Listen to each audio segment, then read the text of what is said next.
over the centuries to explore the sky, to reach beyond the Earth. To go to the moon and even the planets were considered dreams. But then, just a little over a century ago, humans went aloft on mechanical wings, defying gravity and defining the realm of possibility. Flight beyond our world became a goal within our brains. By the end of World War II, progress in airplane design took us through the sound barrier, and then 2 times and 3 times the speed of sound. The last of the rocket planes took astronauts to 4,500 miles per hour and 75 miles altitude at the edge of space. We were engaged in a Cold War. Our arch rivals, the Soviet Union, seemed to be ahead, launching the first satellite and then the first man into orbit. The 1960s became the decade of the moon race. We pulled ahead of the Russians after their first spacewalk with our 2-man Gemini spacecraft. We learned to rendezvous, dock, and then walk in space. Get my feet out. I think I'm dragging a little bit, so I don't want to fire the gun yet. It's just tremendous. We were building the moon rocket, the largest and most powerful flying machine ever. The crew of Apollo 8 were sent to orbit the moon, where they saw the first Earth ride. Only a few months later, the Apollo 11 astronauts took their spaceship, the Eagle, to land on the surface of the moon. Neil Armstrong became the first man to walk on another world. They set up the flag, they talked to the president, and only a few hours later launched to return to Earth. After 6 moon landings, the last men left the moon in 1972. After the moon landings, NASA built the Space Shuttle. The shuttle was designed to build and service a space station, an outpost in the sky.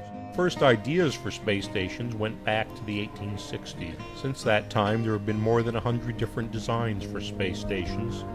Then, in 1984, President Reagan announced we would build the International Space Station.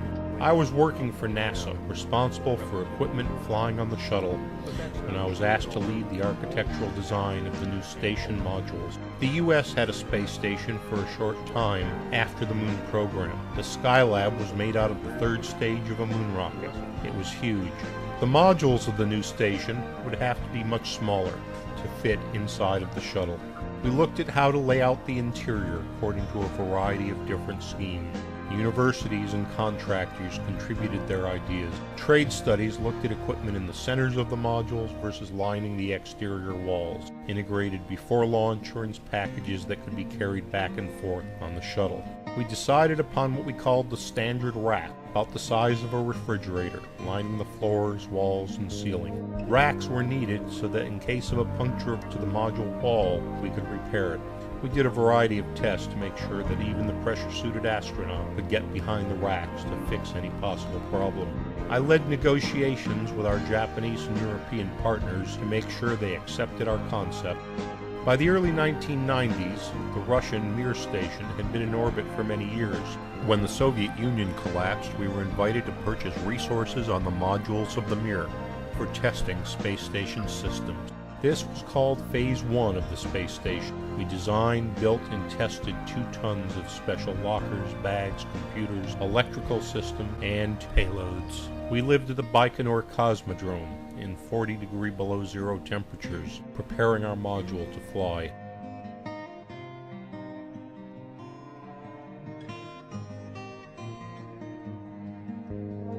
While my group was busy in Russia, 100,000 Americans were working to design and build the new space station modules we had designed years earlier.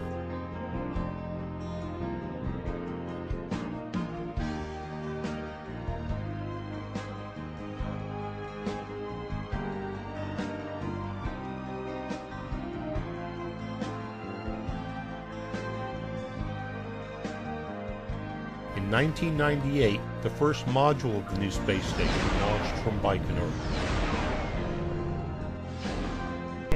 Just a few weeks later, a space shuttle, carrying the first U.S.-built module, launched from Florida.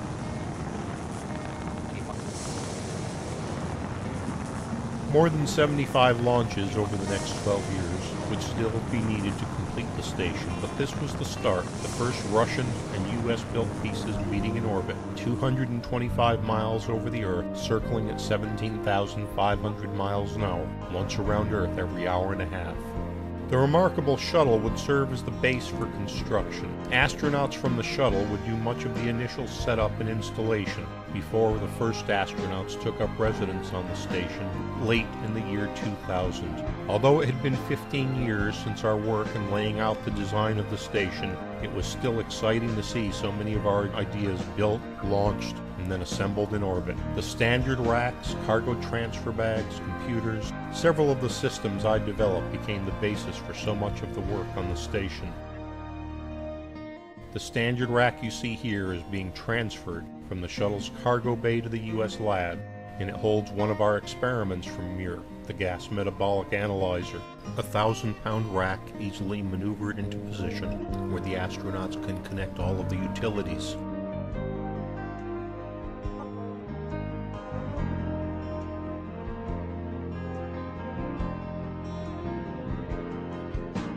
Here the crew transfers cargo bags that hold clothing, cameras, and consumables. A typical crew member stays on orbit for about 6 months. Some fly to and from the station on the US shuttle, and others on Russian transports. In weightlessness for 6 months or longer, the astronauts' muscles atrophy. Bones lose mineral mass. This requires at least 2 hours of exercise every day. The station carries 2 bicycle ergometers, treadmills, the resistive exerciser, which serves in place of weightlifting. Routine medical checkups, either by doctors on board or on the ground, make sure that each astronaut's health is maintained throughout the mission. In the Russian habitation module, a fully equipped galley is used to prepare food. Russian food is frequently packed in vacuum tins, US foods typically in foil and plastic pouches. The small suitcase is a food warmer. Fresh fruits and vegetables arrive with every resupply ship. Tortillas are used instead of regular bread in order to keep the crumbs to a minimum. Salt and pepper are both served dissolved in water. Each astronaut has their own sleep compartment. The sleep compartments are lined with polyethylene for protection against the increased radiation in orbit. Almost all systems on the US side of the station are operated by laptop computers, and almost anything that can be done by the computer on board can also be done by mission control on Earth. Spacewalks have become commonplace on the station. The astronauts look forward to going outside. You would think that as you leave the hatch to exit the spacecraft, you might want to think of which way is up or down with respect to the Earth. But that's not really true, because all of your attachments, your handholds, everything you're interested in is right there on that space station, and you really don't care where the Earth is, unless of course you're taking some pictures. The International Space Station is a great multinational, technological, and political achievement. It's the latest step in mankind's quest to explore and live in space. Research being conducted on the station may be applied in many areas of science, enable us to improve life on Earth. The station affords a unique opportunity to serve as an engineering testbed for flight systems and operations for future explorations.